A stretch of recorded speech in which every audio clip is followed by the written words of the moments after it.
law enforcement evolves basically out of the state and then to the county level. So that Easton's role in law enforcement basically has to do with enforcing the laws and hopefully deterring and preventing people, encouraging people not to get involved with drugs in the first place. So we have many projects going on here, DARE being, I guess, the most visible one, but there are a lot of others to encourage people not to become involved with drugs.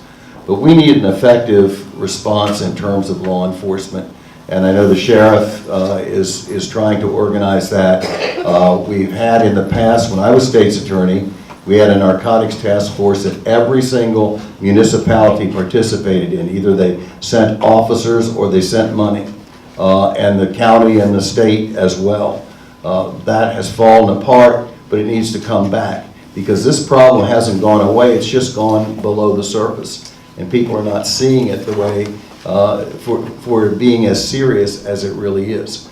Especially when we're dealing now with highly addictive substances like heroin, which seems to have become the drug of choice of so many people.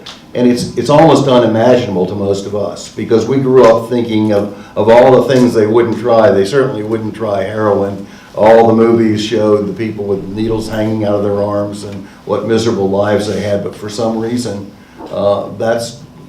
that is the drug of choice now. And it is ruining life after life after life. And so the town needs to be an active participant, not only in terms of enforcement, but also in terms of supporting any drug deterrence ideas that come along that seem to have merit. A problem with drugs that we have, that we're experiencing here in Easton and Talbot County and on the Eastern Shore isn't just an Eastern Shore problem or a Maryland problem. First, you got to understand, where are all the drugs coming from? Why are they all here? Why is the usage picked up so much here? And most of it is coming up from the south, and it deters over coming up the Eastern Shore, coming across Virginia Eastern Shore and on up and hitting this area, because it's easier to get the drugs through this area than it is going out on 95 and trying to transport them up through some of the most highly policed areas in the mid-Atlantic states. So efforts have to be taken with states involved, working together to solve this problem. It's just not something that we can solve by ourselves, either by a town, by our county, or by our state.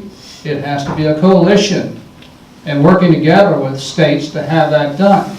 That's the only solution that I can see to this problem, and it is a serious problem. It impacts our children, and it's the single biggest problem we have as a society out there, that something is very challenging. We need to do something about it, but something has to start, and that's where I see us going. We need to go that way, working with other states. I really don't know. And as I listen to the news and I listen to what's happening around the country, nobody else really knows. But one thing that I am certain of is that if we can find a way to keep the students or young people from dropping out of school, finding a reason to continue and to go forward as far as education is concerned, that will help. If we don't address the economic disparity all over the country, but especially here on the Eastern Shore, it's going to continue. People take drugs to mask pain. Poverty is painful, I would think. I also believe that if we don't truly address affordable housing, these are the things that make people look for alternatives to depression and upsetment and what may be considered failure. So if we try to tackle those things that might be within our reach, I think we will go a long way, at least in modifying or addressing some of the issues that may impact drug addictions of all sorts. The drug epidemic is multifaceted. On one hand, you have law enforcement, school districts, You have Talbot Partnership, you have the churches, and other groups in our communities that are all working together to combat this issue. Yet, when we come out of Annapolis, we see people who are advocating for certain types of drugs to be legalized. We see around the country states that are legalizing drugs, and we send mixed messages to our children. The Talbot Chamber just initiated a new program called Choices, and we started in the St. Michael's school system, and now we're going to be in the 8th grade at the Talbot County Public Schools. All 8th graders will get this program. It's the choice to stay in school. It's the choice not to drop out. It's the reason why you need to stay there and the advantages of getting a high school education. And the other issues that have been brought up, housing, not having good jobs, coming from broken homes, those are all issues that we all need to work together to resolve. And we see a lot of good programs in our community. We see Talbot Mentors, and we see a lot of things like that that are helping those youth. My role in this issue, I don't see as enforcement of the rules. I see it more providing the logistics and resources to those who are in the business of education and enforcement of the law. A few years ago, the court that was operating under the auspices of the Talbot Partnership was about ready to fold for lack of funds. We were assured by Judge Ernst at the time that the teen court was providing a valuable service for the kids and that it really needed to continue forward. The town of Easton now includes the teen court in its annual budget so that we do fund that and we do keep that process running.